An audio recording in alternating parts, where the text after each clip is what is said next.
Bonjour. Alors vous êtes libraire à l'Autre Monde, c'est le nom de votre librairie à Avallon dans l'Yonne. C'est l'une des plus vieilles librairies de France. Exactement, oui. Et puis parmi tous les ouvrages que vous proposez, vous avez choisi de nous parler de Laetitia. C'est le dernier roman d'Yvon Jablonka, un prix Médicis. Et vous le définissez un peu comme un ovni littéraire. Pourquoi ? Tout simplement parce que c'est un récit, en même temps c'est une analyse de la France d'aujourd'hui, c'est aussi un fait divers, donc il y a le petit côté polar, même si on connaît la fin tout de suite. Enfin, il mélange tous les genres, l'histoire, la sociologie, la géographie, le roman, voilà. Voilà, qu'on comprenne bien l'histoire, ça part d'un fait divers, de l'actualité. Oui, voilà, le 18 janvier 2011, Laetitia Perret est retrouvée disparue, elle n'est pas retrouvée d'ailleurs, elle est disparue, et on va retrouver son corps des semaines plus tard. Elle a été assassinée par Tony Meillon qui lui a fait subir bien des dommages. Et à partir de ce fait divers, en fait, Yvon Jablonka ausculte cette France dont on parle assez peu dans les médias, ce que d'autres géographes appellent la France périphérique, la France des ramassages scolaires, comme il appelle Jablonka. Cette France qui n'a pas vraiment voix au chapitre. Et cette jeune femme, voilà, il raconte l'histoire de cette enquête. Comment est-ce que cette France existe aussi.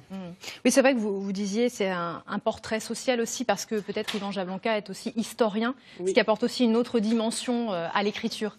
Oui, tout à fait. Il a une précision et en même temps, il a une écriture et une finesse d'écriture qui est assez rare pour un historien. C'est ça qui donne tout le talent.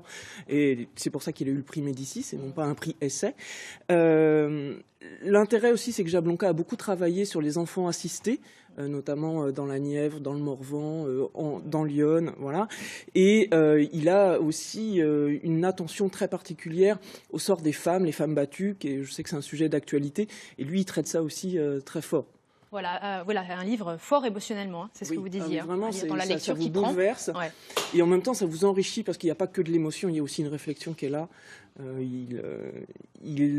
Ce qui l'intéressait avec Laetitia, notamment avec cette affaire-là, c'est que c'est aussi une affaire d'État, puisqu'à l'époque, le président de la République a dit que c'était de la faute de la justice si Tony Meillon avait commis ce meurtre. Voilà, oui, il y avait toute une dimension politique autour aussi de cette affaire.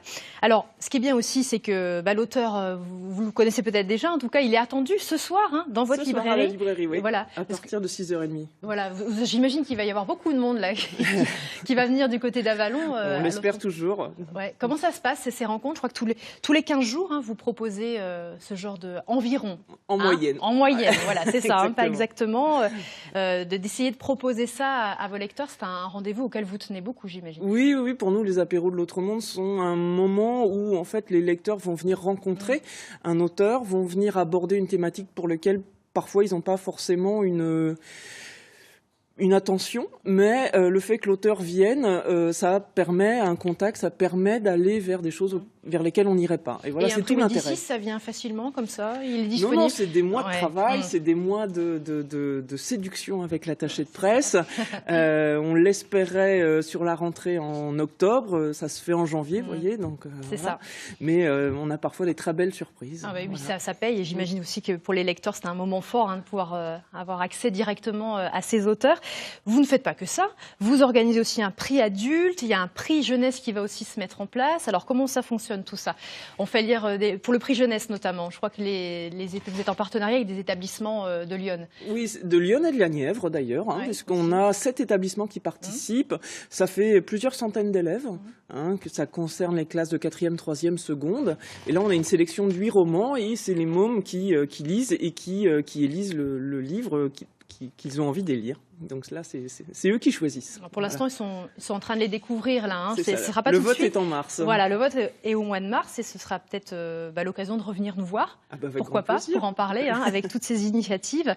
Donc beaucoup de choses dans la librairie L'Autre Monde à Avallon. Merci beaucoup, Evelyne Levallois, d'être venue nous en parler.